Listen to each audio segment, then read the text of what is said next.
Hey folks, good afternoon. It's almost noon. I've got to hurry up. I have an appointment with Freddie Sheets over at Allen's Inc., one of our supporters.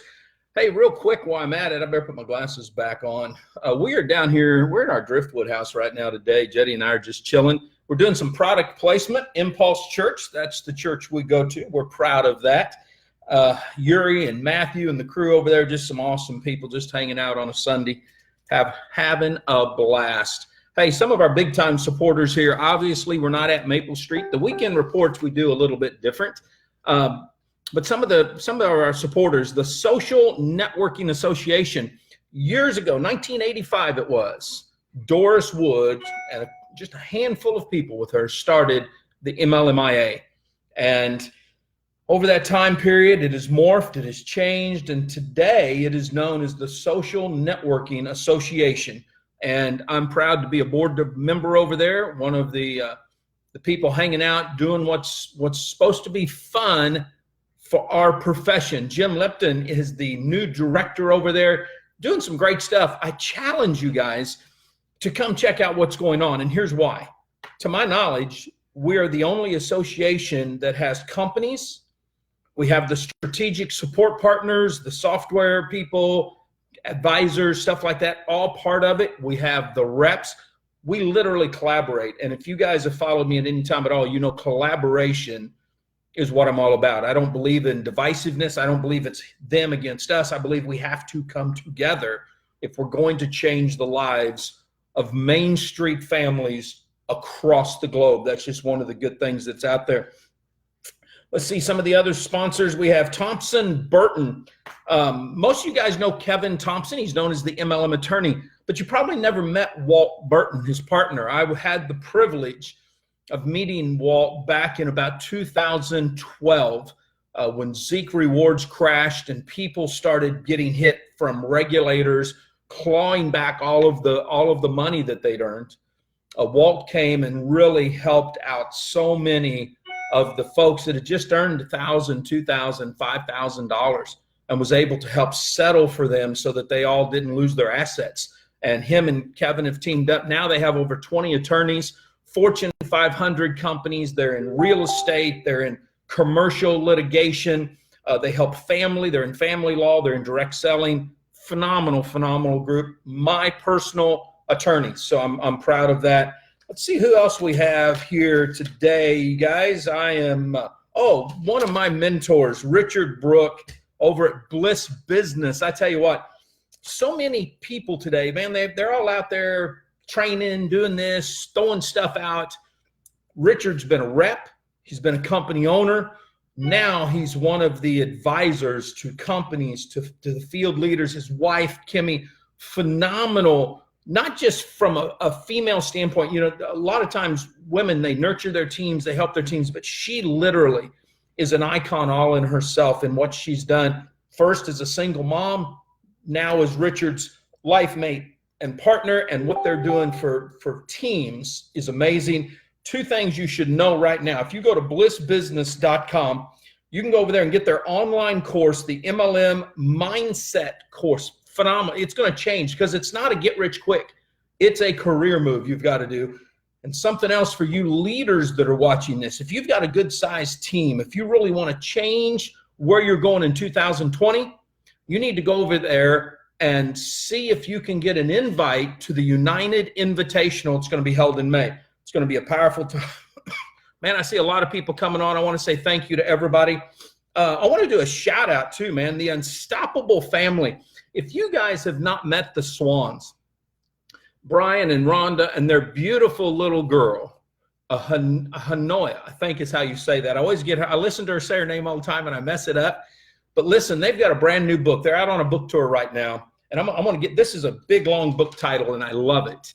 How to Be and Raise an Unstoppable Child. And they literally right now are just, they're going across. You just go to unstoppablefamily.com and watch the video, because this is a family who said, look, we're going to walk our walk. We're going to quit our jobs. We're going to be in the gig economy. We're going to be home-based business people. We're going to build some stuff out. And they have done it. And their little girl now with her clothing line, for all I know, could be a multimillionaire. I mean, she has done some amazing things at 11 years old, and her family is just so proud of her. So get some great stuff there. We got that out of the way. What's the news? What do we have going on? MetaFast. This is great, man. MetaFast is just declared a 75-cent dividend. But the cool thing about MetaFast here is that all the products they put out are clinically tested. They really were into doctors' offices before they ever started a direct sales channel. They've done some phenomenal things, putting some stuff together over there that I think is great. Manatech, here's another one, a 12-cent dividend. But here's what I love about Manatech. Let me disclose, too, I'm a stockholder of Manatech. I own stock directly and indirectly because we've got it in some of the kids' accounts also. But their passion has been truly to put nutrition in malnourished kids worldwide. And the products that they have and the research that I've done on this, they literally take their flagship product and they give it to organizations in Africa, Guatemala, United States, all over the place to make sure the kids have a nutritious meal at least once a day. This isn't your typical feed the hungry type deal. A lot of times when you see those meals go out, they're full of cereals. They fill the stomach up, but they don't give it the nutrients. They don't give those bodies the nutrients. My 24-year-old Cassie has served so much in Guatemala and come back with stories of the kids down there that literally eat the mud trying to get some type of nutrients. And these guys really have teamed up with some awesome organizations. Let's see, where is it? Kids Around the World is one of the organizations they teamed up with. Hands at Work in Africa, Inspira Kids, and then one of my favorite, Convoy of Hope, who got their start at the Catalyst Conference. So I'm proud of those guys and what they've been able to do. Here's some of the tidbits on the news, some of this stuff that's been taking place. The FDA, I've been telling you guys, gosh, man, ever since we started these shows, that the FDA is not sitting back, just not doing anything. They are starting to put a good team together over there. They've got some good people that really care about what's happening to the consumer. And I know everybody, oh, Troy, it's a regulator. I understand that. But you know what? Where you don't have boundaries at all, freaking craziness happens. And we've got boundaries and it still happens. They just shut down Basic Reset out of Tennessee. Man, from 2012 to 2019, they've gone in here and this company was just back-asswards doing it all wrong. They did not care about the consumer, ingredients in their products that were questionable. So the judges said, you're out, you're done. Shut them down, full blown. They're not coming back in that form at all. It's sad for the reps. It's sad for the customers, I'm sure.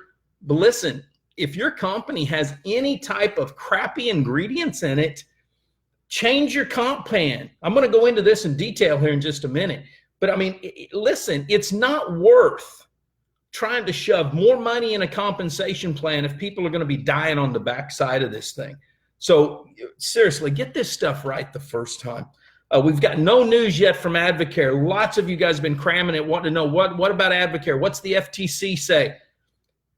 Rumor is they're going to make an announcement soon, but so far nothing. We have not heard a word out there. The DSA, Direct Sales Association, seems to have taken a couple of steps back on their stance on CBD. First, they were coming out just lambasting their member companies. Look, they don't have many member companies left when you look at the broad scheme of things. And I think that some of their members, good companies that have CBD products, went to them and said, look, let's have a little come to Jesus meeting on this, because whereas we're trying to work with the FDA is trying to come out and really put some new guidelines together. Man, you just threw us under the bus, and you never want that. Not from the association, not from the members that are actually paying your salaries. It's not a good thing whatsoever. Let me stick on that just for a second, because somebody said the other day, Troy, you said something on one of your shows and you're wrong. CBD is sold in all 50 states. I didn't say it wasn't sold in all 50 states. I said it wasn't legal in all 50 states. Clients of ours don't sell in all 50 states. They don't sell in Canada. So you have some companies that just don't care about their reps. They're going to sell the product. You're going to have it in your possession. Kids might take it to school. You might sell it to somebody down the street. And then you wonder what happens when there's a knock on the door. Okay. And if you think I'm joking, you can go out and see what's happened in Iowa. You can see what's happened in Ohio. You can see what's happened in some of these other states. Okay. You guys need to be doing it right. I don't care what your company tells you. And I know here's what I hear. Well, Troy, our company said that their attorney said it was okay. Well, you know what? The attorney's not going to be the one that's going to be trying to get bail. Okay. And I'm out of the bail bond business. So you're going to have to call somebody else on this one. Okay. You got to do it right or don't do it at all. That's just my philosophy on that. Always has been, always will be. Always trying to give a marketing tip. Pinterest. You know, our firm is not known as some social media guru stuff. Been at this a lot longer than most people, just because I grew up in the computer business. We've owned it. We started on the internet back before there was really much of an internet at all. User groups and all. So we've learned. We've built out a lot of the revenue streams that we've built came from the internet, but we do it internally. And the other day, somebody said, "Hey, we need to start popping tips to people." Even though that's not our business model, and it's not. We've got great people that we use in this. We just say, here, go take it, run with it. This is where you make your money. We believe in collaboration. I said that at the top of the show. But Pinterest, 68% of the Pinterest demographic are females. 42% of all adult females in the United States have a Pinterest account. Keep that in mind. Think about that for a second. Here's another one. 32% of men are on Pinterest. Now, you may be saying, well, Troy, what's Pinterest about? I haven't even been over there. I don't even know my login. People go to Pinterest for two things. One is information. They will set up their boards because they want that information. They may want to be getting ready to do a remodeling job. They may be looking for a health and wellness tip. They may be looking for life hacks. Doesn't matter what it is. They go there for information. The second reason they go there is they want to make sure they can buy the product that they want, just like that. They read the information, they hit the link, it's the product they asked for, boom, they buy it. Amazon influencers there, eBay sellers are there, independent people like us are there. It's a powerful, powerful way for you to get started. Now, some of you who are gurus at this are, oh, Troy, why are you telling people this? They should be on Facebook. Okay, now let's think about this. If everybody's on Facebook doing the same thing, why would I be on Facebook? I don't want to compete with y'all, so Pinterest is pretty good. You can go check out our boards if you can find us over there. We don't advertise it under my name, but it's there. And matter of fact, it's fun because I have female and male CEOs of companies that I'm following over there, and they follow me, and I get to know their personalities, some of the great trainers of over there, and you get to see what really motivates them and puts them together. So Pinterest is just one of those things it's just awesome there. Average age of a Pinterest user is about 40 years old. Average income's about 50 grand a year. Top end's about 125. So I'm pretty sure that whoever your customer is, you're going to find them over on Pinterest. And if you're into side hustles, into cottage industries, it's a phenomenal place for you to see what you can get your feet wet in, what you can actually start to build out. If you've got some courses to sell, you'd be amazed at the people that look for good, solid courses over there. So I don't want to go on anymore. I want to get into the controversial side of this. I think most of you that follow know that I have a passion, a love for the direct sales industry. I've been in this thing since I was 5 years old, second generation. Have come up against all of the critics, some that you guys have never heard of, some that have passed away. Some of the greatest icons that were advocates of MLM have retired. There's the ones that are here today, for the most part, are a new breed, except for some of us old guys like myself or Corey Augustine, and Lynn Clements is still around a little bit, but the watchdog is gone. Some of the other guys are gone. But this last week, Kevin Thompson and I have been having some conversations. Actually, if you guys watched our show a few months ago, we've been talking about this the whole time. The direct sales, MLM, network marketing, whatever you want to call this channel, this industry, this community, whatever you call it. We have let the worldwide Main Street population down. We have lost our focus. We've lost our uniqueness. We've gotten away from our roots, if you will. Now, there's some companies that are making that shift. There's companies that launched with a whole new mindset. So I'm just from an industry standpoint, this is what we've seen. And Robert Fitzpatrick, who is one of the, he probably is the most famous, maybe the word would be infamous, critics of direct sales, period. He's been in front of Congress, FTC quotes his stuff, everything, wrote just a phenomenal, detailed article on Seeking Alpha, one of the investment sites that I'm a member of, Kevin's a member of. And when I looked at it, it's like, man, if I look at this from open eyes, a lot of this is what Kevin and I have already been talking about. It's what other influencers that I've been with have talked about, because when you lose the trust of the people that you're supposed to serve, basically you'll start to crumble. And the reason you crumble is because you've lost your foundation. And if you think I'm joking here, you think, Troy, maybe you're a bit off. When I mention the Catholic Church, here's an organization that's roots are based clear back to Peter, one of the original disciples. But in today's culture, what you see on the news are the priests that have fallen, who broke the trust of the parishioners. And that's what the media talks about. That's what the politicians talk about. Let's look at the media. They've broke our trust, so we don't trust what they say. We come and we sit down, and it doesn't matter what side of a debate you're on. You say, oh, yeah, well, that channel over there, they just spin it their way. Well, that channel over there just spins it their way. Yeah, politicians broke our trust. This is what in communications we call the post-trust era. Wall Street broke our trust. Washington broke our trust. Spiritual organizations broke our trust. We don't trust anybody. But like all three of those major impacts on Main Street worldwide, network marketing has broken the trust of the people that we serve. And because of that, and because we've been too slow to realize it, we have people like Robert Fitzpatrick, who's written some articles that actually have some good points in them. Why is Wall Street turning its back? Why do we see today on Showtime a complete series about how bad MLM is? Because the average Main Street person across the globe, but especially in America, feel that way. False promises, broken dreams. The divorce rate in the direct selling industry is higher than it is out in the real world, but yet we promise people more time with your family, more time together, less stress. We tell them, hey, you just come in here for just a few dollars, sky's going to be the limit. And to back that up and prove it, we show them the yachts, we show them the fancy cars, we show them the condos, we show them the watches and the clothes, all the sexy girls, all the studly guys. But yet the average person is spending thousands of dollars.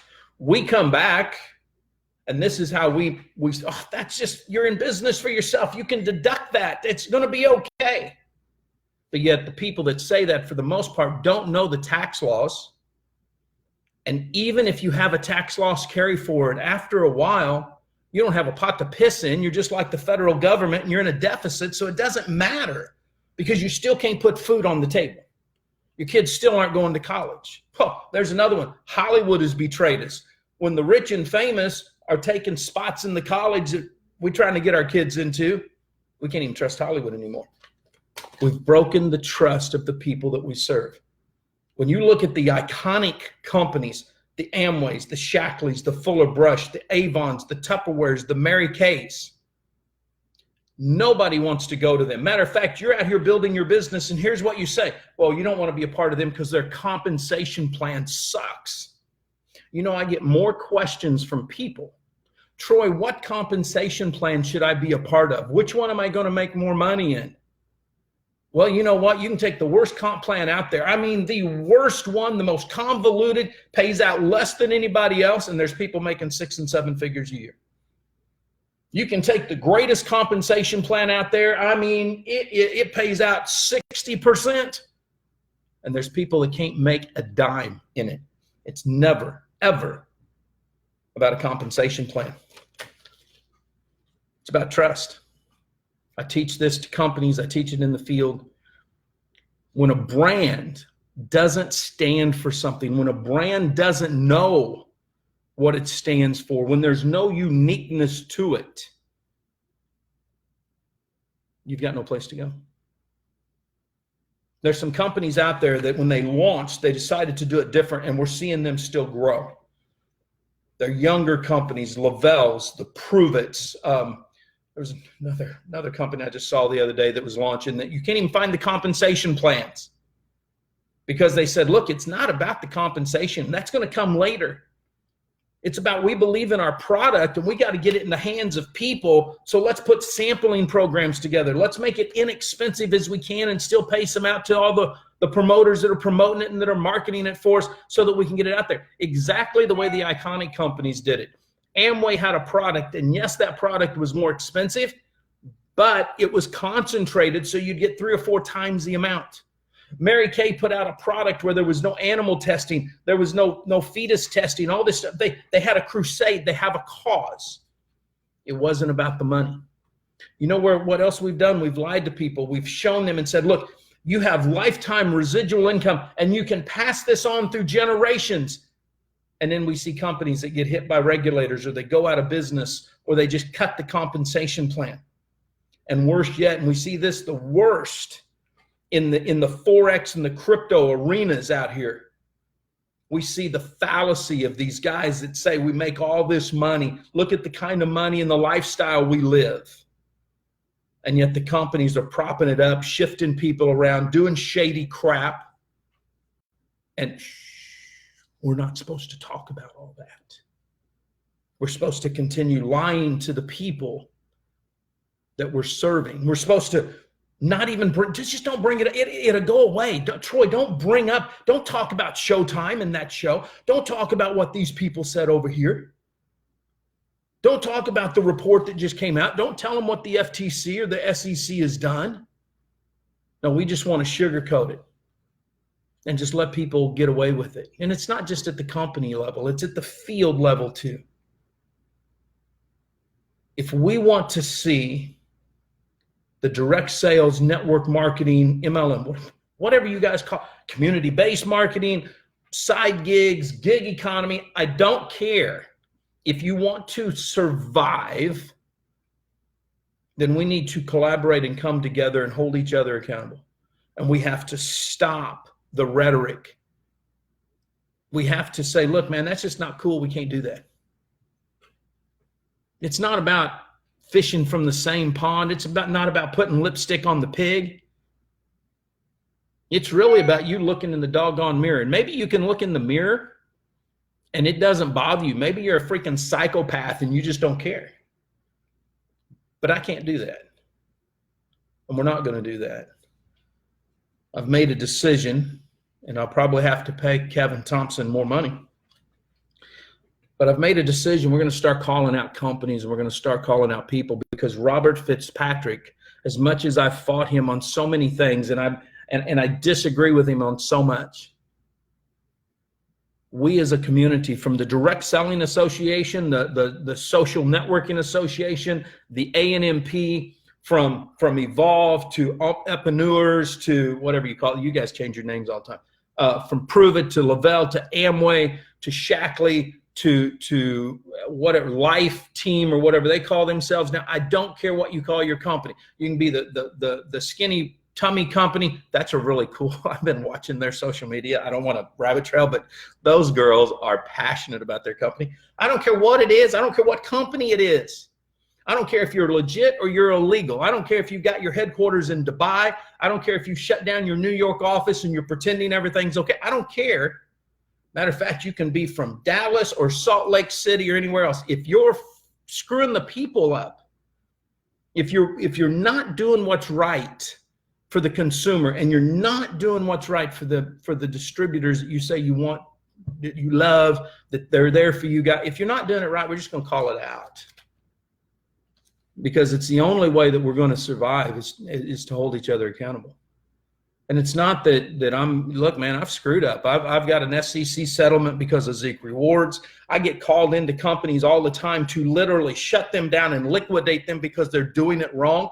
I'm not pretending that I'm a saint too, or that all my clients are saints. What I'm saying is, if we can't fix ourselves, then you better believe the government will do it for us. And worse than that, in a post-trust era, Main Street's going to do it for us, because the Fifth Amendment doesn't hold anymore. I still believe in it. I believe I have a right to remain silent on the grounds that I might incriminate myself. But in today's world, you are guilty until proven innocent. You're not innocent until proven guilty. And we've got to make a change. And it's up to you and me to make that change. It's up to you and me to say, we're not going to take this anymore. We praise the companies that are doing it right, that care about their people. We praise the people in the field. And you're Troy, what do you know? You haven't been in the field for years. Here's what I know. I get calls from friends more than clients who are top level influencers in direct sales. And they'll say, Troy, I should have listened. I'm going to change. Can I borrow some money? Can't make my house payment. I've started to lose my income. And these are ranked up. These are people, great folks. They're just in a spot. So we, not all the time, but a lot of times we'll grub stake them and get them back where they're supposed to be. But when the top players in the industry are having to hold extra events to make sure the payments are coming in, they're having to put out new courses, they're having to flip to a new company hoping that they can get a deal. Whatever the case is, they're having to sell their house, or it's being foreclosed on, or whatever. If it's happening at the top, we guarantee you know it's happening at the bottom. So it's up to us to protect the house. It's up to us to say, we're going to protect this beautiful industry, because it does work.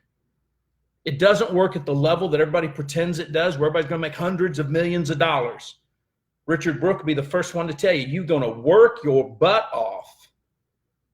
But if you work your butt off 4, 5, 6 years and do it right, you're going to make some good additional income. 7, 8, 9, 10 years down the road, it took me 15 years before we broke into what would be full-time. Now, we would probably, with our business, be ranked in the top 1%.